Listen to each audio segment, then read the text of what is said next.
Guillaume. Bonjour, moi c'est Anthony. On va vous présenter une expérience qu'on a réalisée sur l'installation CO2 transcritique de l'AFPA à Alençon. Donc pour l'expérience, on a fait varier la température extérieure avec une boîte de résistance. Donc pour voir la variation de température en sortie de gas cooler et donc comparer les informations avec l'AHP sortie gas cooler. Il faut savoir qu'une installation CO2 transcritique a plusieurs modes de régulation côté gas cooler. C'est-à-dire qu'on peut avoir une régulation subcritique, une régulation intermédiaire et ensuite une régulation transcritique qui est régulée directement par la température extérieure. La régulation subcritique de l'installation permet de maintenir un sous-refroidissement constant en sortie du condenseur. Grâce à la variation de vitesse du ventilo-condenseur, l'automate maintient un delta de 2 degrés entre la température extérieure et la température du fluide frigorigène en sortie de condenseur.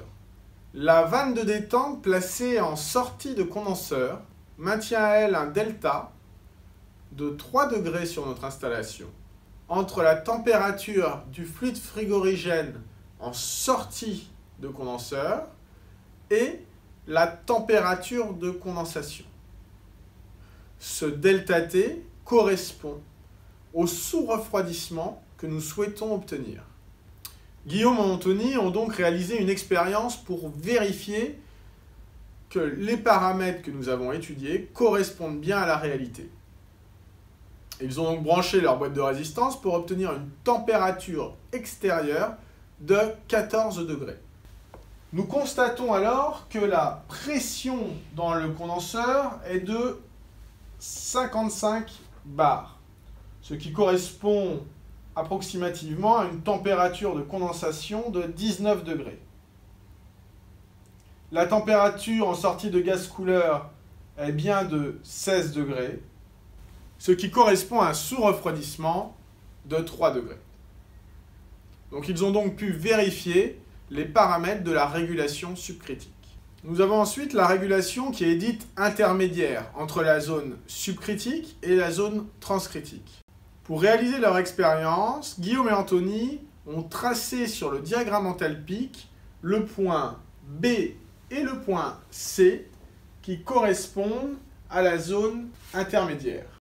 Lors des essais, on constate sur la supervision que pour une température extérieure de 24 degrés, nous avons bien une température sortie gas cooler de 26 degrés, soit un delta de 2 degrés, et une pression HP de 72 bars, ce qui correspond à la construction graphique que nous avons réalisée sur le diagramme enthalpique. La régulation transcritique de l'installation fonctionne selon une valeur de HP optimale en fonction d'une température de sortie gas cooler. L'objectif est d'avoir le moins de vapeur produite lors de la détente en sortie de vanne HP. Guillaume et Anthony ont tout d'abord tracé sur le diagramme enthalpique le point B, puis, à l'aide du coefficient de pente de la droite, ils obtiennent une valeur de pression en fonction d'une température de CO2 en sortie de gas cooler. Dans l'exemple, pour une température de 30 degrés extérieur, le CO2 à la sortie du gas cooler est à 32 degrés, ce qui amène l'automate à maintenir une pression dans le gas cooler de 86 bars. Le tableau qu'ils ont créé, qui résulte de ces expériences et de ces calculs, va permettre d'un simple coup d'œil au technicien de déterminer si l'installation régule correctement en fonction de la température extérieure. Grâce à cette expérience, on est capable maintenant de savoir quelle sera la pression sortie gaz cooler en fonction de la température extérieure. Donc en gros, avec notre expérience, on a pu créer un tableau qui nous permettra de diagnostiquer une potentielle panne directement d'un coup d'œil sur la HP ou la température.